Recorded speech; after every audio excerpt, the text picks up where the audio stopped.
Vocês estão conseguindo enxergar minha tela? Sim. O slide? Aham. Bom, tá pronto. Você pode começar a gravar, Lidiana, por favor? Ah, ótimo. Vou começar então. Isso. Bom, boa noite a todos. Meu nome é Júlia.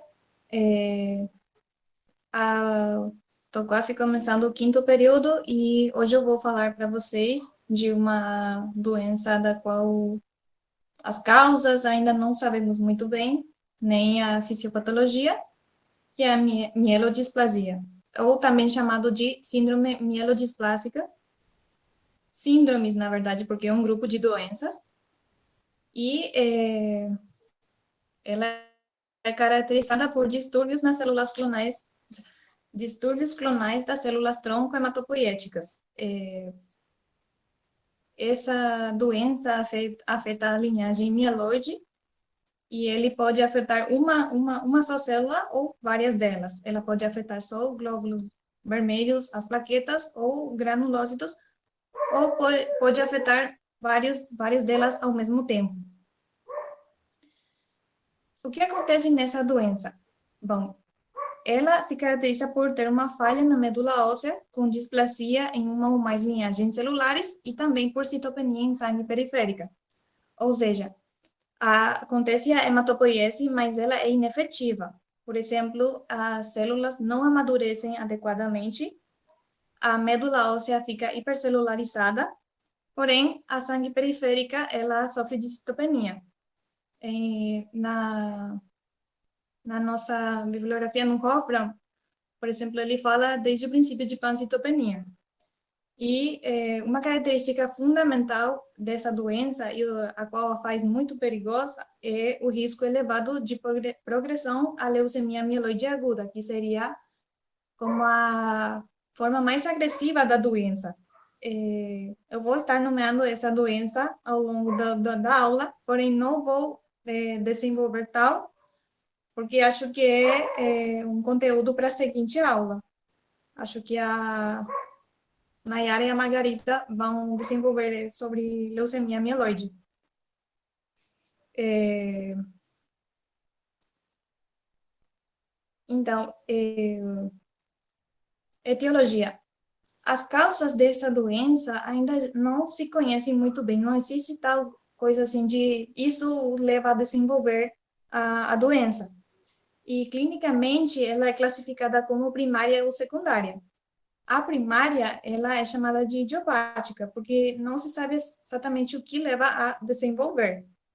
E já a secundária, ela é como uma consequência de quimioterapias ou radioterapias utilizadas previamente como tratamento de outras doenças malignas. Quando ela é secundária, ela é chamada de síndrome mielodisplásica associada à terapia, ou por suas siglas, SMDT.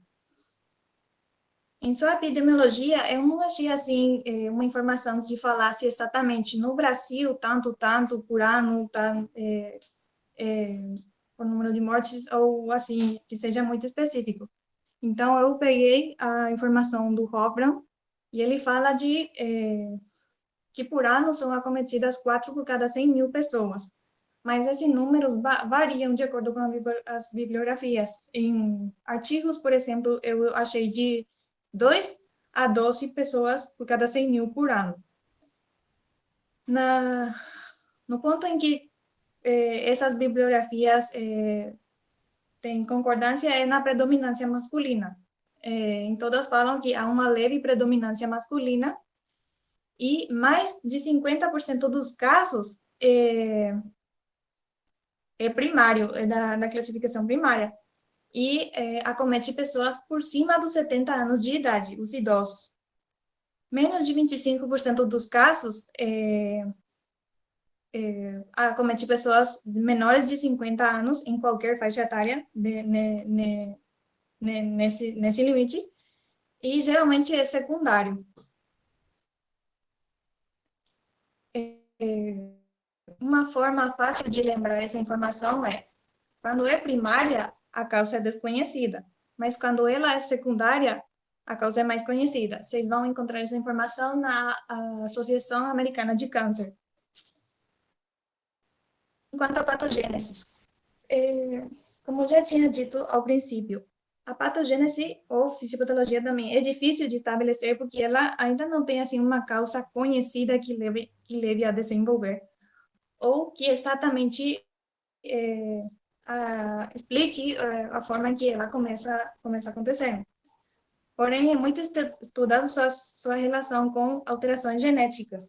No Hoffman, ela apresenta que 40 a 60% dos casos podem até chegar a ser estabelecidos com alguma alteração genética. Esses números podem variar de acordo com as bibliografias e também relacionado a quais alterações genéticas poderiam se apresentar. No Hoffman, ele foca muito na alteração, por exemplo, desses genes que eu vou falar, que estão na tela, e também foca muito no cromossomo 7 e no cromossomo 5. Pressupõe-se que existe uma alteração na célula progenitora multipotente e, de acordo com as análises realizadas no estudo desse grupo de doenças, demonstrou que normalmente acarreiam 2 ou 3 mutações pontuais, ou seja, mutações que alteram a sequência de nucleotídeos do DNA. E essas mutações geralmente acometem genes que estão envolvidos em processos epigenéticos ou melhor dito, aqueles que estão envolvidos na regulação da expressão dos genes, sem uma modificação na sequência de DNA. Por exemplo, o gene TET2, DNM3A, T3A, eles, por exemplo, estão envolvidos na metilação do DNA. A ASXL1 e a EZH2 estão envolvidos na modificação da cromatina. E a SF3B1, ele está envolvido na emenda do DNA. E, pelo que eu entendi na minha leitura, ele pode acontecer em qualquer um desses pontos. Um fato importante é que a mutação gênica, por exemplo, a da TET2, ela pode ser visto em neoplasias mieloides, como na leucemia mieloide aguda, e também pode ser vista em distúrbios mieloproliferativos. A diferença entre as síndromes mielodisplásicas e o distúrbio mieloproliferativo é que, por exemplo, na mielodisplasia, a citopenia na sangue periférica e a hematopoiese é inefetiva. Entanto, nos distúrbios mieloproliferativos é o contrário. Há uma produção excessiva dessas células sanguíneas e eles podem continuar funcionando perfeitamente, coisa que não acontece na mielodisplasia, porque as células, além de não amadurecem normalmente e têm algum defeito. E uma diferença também é que, geralmente, nos distúrbios mieloproliferativos, há organomegalia, coisa que é raro ou pouco presente nos distúrbios mieloproliferativos. E outros genes frequentemente mutados também, o gene envolvido na regulação da transcrição, a RUNX1, envolvida no reparo do DNA, a TP53, e a transdução de sinal, os genes NRAS, KRAS, e a que está envolvida na mitose, a STAG2. Classificação.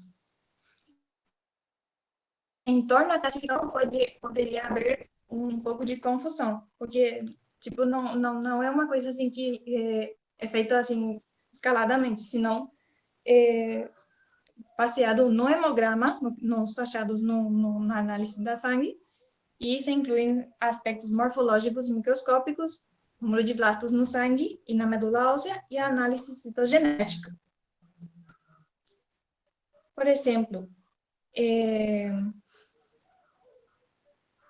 a displasia presente só em uma linhagem ela pode afetar só os eritrócitos, ela é chamada de anemia refratária, pode afetar só os neutrófilos, ou pode afetar só as plaquetas. Na displasia presente em duas ou mais linhagens mieloides, é chamada de citopenia refratária com displasia de múltiplas linhagens, ou CRDM por suas siglas, e também temos displasia eritroide associada à presença de sideroblastos em anel. Os sideroblastos em anel é uma característica, ela é classificada como um subtipo único, e o sideroblasto em anel é um precursor eritroide patológico, e ele tem aproximadamente 5 ou mais grânulos de ferro ao redor do núcleo, circundando o núcleo, um terço do núcleo, na verdade. Depois temos a porcentagem de blastos aumentada na medula óssea. Geralmente, na medula óssea, tem menos de 5% de blastos presentes. E na sangue periférica, não tem ou quase não tem. Então, a presença de blastos aumentados, mais de 10% na medula óssea e presente na sangue também, é um prognóstico ruim para os pacientes. A síndrome do braço longo do cromossomo 5. Ele é bem descrito em qualquer material que vocês procurem sobre essas doenças, e geralmente ele apresenta um prognóstico bom, consideravelmente bom. E também a presença de aumento de monócitos, e presença dele na sangue também é diagnosticado como leucemia mieloide monocítica crônica. Enquanto aos aspectos clínicos, essa doença ou esse grupo de distúrbios tem evolução lenta. E, por exemplo, um paciente pode descobrir ela enquanto faz um hemograma por motivos desconhecidos, por motivos não relacionados. E os sintomas frequentes são anemia, cansaço, fadiga, infecções, o sangramento fácil. E a evolução do quadro vai depender muito da forma em que se apresenta em cada pessoa. Por exemplo, algumas vão ter anemia dependente de transfusões, em outros vai depender das infecções recidivantes, ou equimoses e sangramentos espontâneos, que são os principais problemas clínicos a serem enfrentados. E, por exemplo, os neutrófilos, os monócitos e plaquetas estão quase sempre hipofuncionais, e as infecções espontâneas, manifestações hemorrágicas, podem ocorrer assim de forma desproporcional à gravidade das citopenias. É importante saber que esse grupo de distúrbio é uma porta de entrada a muitas infecções, por isso ela é muito perigosa. E alguns aspectos displásicos que a medula óssea apresenta, ele pode ser visto também em uma variedade de condições, por exemplo, no abuso de álcool, a anemia megaloblástica, infecções por parvovírus e HIV, e também quando um paciente está se recuperando de quimioterapia. Então, todas essas condições devem ser descartadas, ou seja, excluídas, antes de ser feito o diagnóstico de síndrome mielodisplásico. E à medida que o paciente é tratado, os exames podem precisar ser repetidos, assim, para fazer a interpretação pela evolução do paciente. Mas o que a gente poderia achar nas análises laboratoriais? Por exemplo, no sangue periférico, a gente frequentemente, isso é muito frequente, achamos pancitopenia. Os eritrócitos, geralmente macrocíticos, às vezes vamos achar também eles hipocrômicos, e também pode haver presença de eritroblastos. As plaquetas normalmente são grandes ou pequenas, e a contagem é baixa, geralmente, mas em 10% dos casos está aumentada. E o número variável de mieloblastos em sangue, como já tinha dito, é um mau prognóstico para o paciente. Na medula óssea, na aspiração e biópsia, a gente vai achar ela hipercelularizada e alguns aspectos displásicos, por exemplo, os eritroblastos multinucleados e um fato importante sobre a hipercelularização da medula óssea é que, por exemplo, em pacientes idosos, idosos sadios, pode haver um pequeno número de células displásicas e para descartar isso, o diagnóstico exige pelo menos 10% de células displásicas. E também os aspectos displásicos que vocês podem enxergar na tela, os eritroblastos multinucleados, sideroblastos em anel, que ela é mais observada na leucemia mieloide aguda e se origina da deposição de ferro nas mitocôndrias dos eritroblastos. E também células neutrófilos ou granulócitos agranulados. Esses são alguns aspectos displásicos. E no material que eu preparei para estudar esse conteúdo, eu coloquei alguns mais, mas vou passar ao final da aula, para não ficar muito enrolada, eu coloquei as principais. E enquanto à análise citogenética, como eu já tinha mencionado anteriormente, é bem comum achar a deleção do braço longo do cromossomo 5, e se fala muito também da alteração citogenética do cromossomo 7. Porém, o cromossomo 7, quando apresenta alterações, é mais perigoso ou já apresenta um grau de risco mais alto que a alteração do cromossomo 5. Já apresenta prognóstico ruim para o paciente. E também, uma coisa que apresenta mau prognóstico para o paciente é quando se reúnem mais de 3 anormalidades na análise citogenética. Tratamento. Para realizar o tratamento, deve ser classificado o grau de risco. Alguns pacientes apresentam baixo grau de risco e outros apresentam alto. Como vocês já viram no quadro anterior, alguns têm bom prognóstico, alguns têm ruim. E para realizar essa classificação, por exemplo, os pacientes de baixo risco têm menos de 5% de blastos na medula óssea, com somente uma citopenia ou citogenética favorável, como vocês olharam no quadro anterior. Alguns não são ruins e alguns são péssimos para o paciente. E aqueles de alto risco que têm mais de 10% de blastos na medula óssea, a presença de blastos na sangue periférica, citopenia de várias linhagens mieloides e citogenética favorável, como, por exemplo, alteração do cromossomo 7.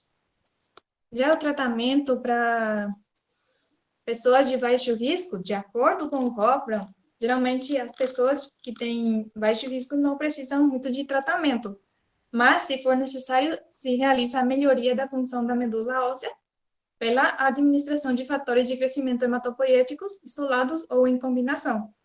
Já os pacientes de alto risco, eles têm várias opções de tratamento e algumas são combinadas. Por exemplo, transplantes de células-tronco.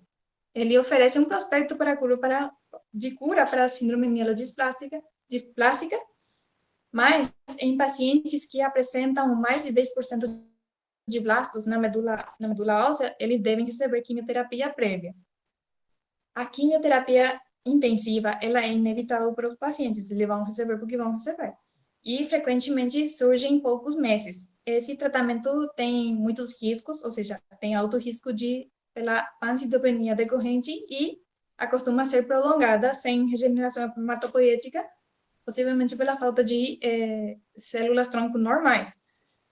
E a administração de agentes hipometilantes, que são medicamentos inibidores da metiltransferase do DNA, que inibem a metilação do DNA recém-formado. E em pacientes idosos que têm, assim, outros problemas médicos importantes, recebem apenas, assim, suporte geral. E, por exemplo, transfusão de eritrócitos, plaqueta, tratamento com antibióticos e antifúngicos conforme a necessidade. E a sobrevida mediana em anos desses distúrbios varia muito. Como vocês podem observar, aqueles que têm risco baixo, muito baixo, têm uma sobrevida bem, bem mais extensa. Aqueles que são de muito risco muito baixo não alcançam a desenvolver leucemia mieloide. Porém, aqueles que já apresentam risco intermediário para muito alto já tem uma sobrevida mediana muito curta. Alguns não alcançam sequer um ano e o tempo para evoluir para a leucemia mieloide aguda é quase a mesma coisa. E acho que é isso.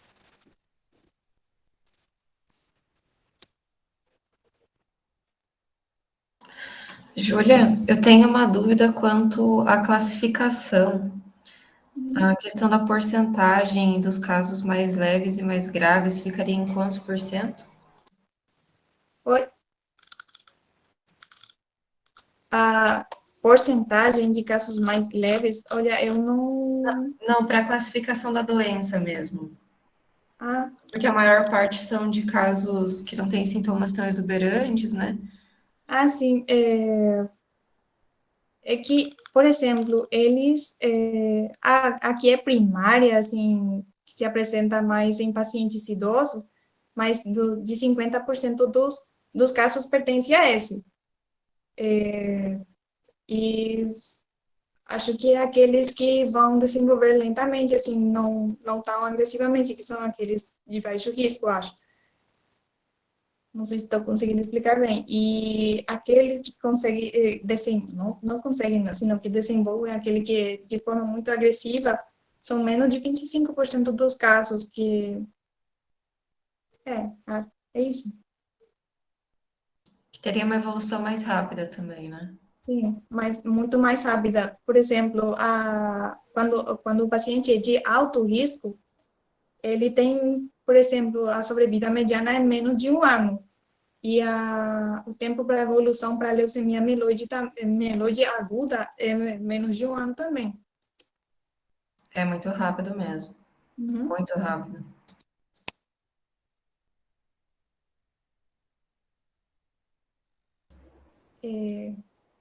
Acho que isso é tudo. Se alguém tem uma dúvida, tentei fazer o geral possível, o mais amplo possível, mas eu preparei um material com essas informações. Coloquei também materiais complementares que acho que vão explicar melhor algumas coisas ainda fogem da minha capacidade para explicar, mas acho que com esses materiais vão conseguir abranger para quem ainda está interessado em conhecer um pouco mais. E eu vou mandar ao finalizar a chamada. E é isso.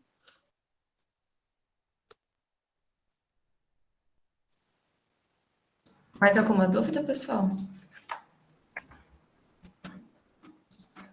Estou enviando no chat aqui o formulário para as respostas. Muito boa a sua apresentação, Júlia. Contemplou bem o que a gente tinha combinado. Obrigada, Nas obrigada. próximas semanas também vai complementando esse assunto, né? Eu acho que a próxima semana é a continuação É desse isso. Uhum. e acho que tem um doutor, um seminário com um doutor que seria complementando isso também, porque infecções em esse tipo de doença, eu acho. Sim. Inclusive, uma novidade para vocês sobre a nossa escola de hemato, esse professor também vai estar com a gente. Ele é um médico infectologista e vai falar também de infecções em pacientes hematológicos, como sendo uma população especial para doenças infecciosas, a questão da evolução da doença, né, em pacientes hematológicos, acho que vai ser bem interessante. E nós já vamos começar as divulgações, já começamos, né, a divulgar a nossa escola de hematologia, e nós pedimos, assim, a contribuição de vocês, nos ajudando a divulgar para os colegas, estudantes, né, da sala, de outros períodos também, Todos os períodos podem participar, não vai ser um assunto assim tão específico que só os mais avançados vão conseguir entender. A gente está tentando organizar para que todos consigam assistir e participar, né, das atividades. Teremos a professora Rosana, que é uma das nossas coordenadoras, né, vai estar também conosco num dos dias. O professor Ney, que ainda está em processo de confirmar, né, a presença dele ou não, que ele é um professor de farmaco muito bom. Já esteve no ano passado na Escola de Matos, estamos tentando a presença dele esse ano novamente. E teremos um dia também da escola, que serão as apresentações das atividades produzidas por nós nos projetos de pesquisa. Então, os resultados que nós temos até agora dos projetos de pesquisa que estão em andamento da Liga também vão ser apresentados num dos dias da Escola de Emato. Vai ser do dia 12 ao dia 16 de setembro, então, segunda a sexta, né? E aí a gente vai conversando, vai combinando, né? Como que a gente vai organizar tudo isso. Mas contamos com a participação de vocês e já temos um link para inscrições. Se puderem já fazendo a inscrição de vocês, sempre tem alguma coisa para ajustar, às vezes no site lá das inscrições, com mais gente tentando inscrever, a gente vai fazendo já os ajustes que são necessários também.